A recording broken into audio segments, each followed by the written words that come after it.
Nagtitimba kayo sa loob ng malaking bahay at malawak na bakuran. Mataas ang pader, di na paligiran. Nakapilang mga mamahaling sasakyan, mga bantay na laging bulong ng bulong. Wala namang kasal pero marami ang nakabaro. Umagas man ang ulan ay walang butas sa bubong. Mga plato putsa na hindi kilala ang tutong at ang kanila sumo.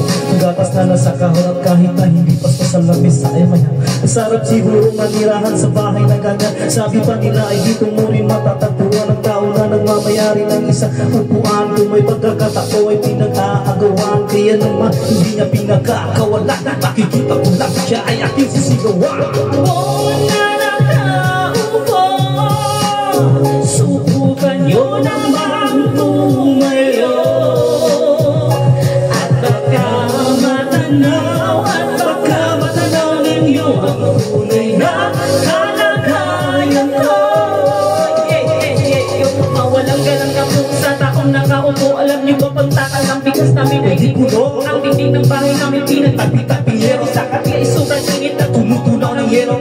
Kayang bilhin o pang ilagay sa ilong. Pinakulong tubig sa lumang takuri-uling mo din. Gamit ang pagkata na inanod lamang sa estero. Nga nagsisilbi ko sila sa umagay aming bagyo. Ang aking ina na may kayamanan sa kadero na nagagamit at ang ating ama ay isobel. Pero kulang na kulang pa rin, kulang na tuyo na sira. 50 pesos sa makapit pagkakasyahin.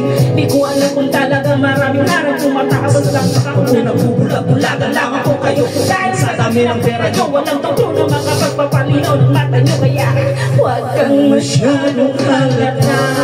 Bato-bato sa langit, ang matang ay huwag magkalito. Bato-bato sa langit, ang matang ay huwag masyadong halata. Huwag kang masyadong halata. Huwag kang masyadong halata. Huwag kang masyadong halata.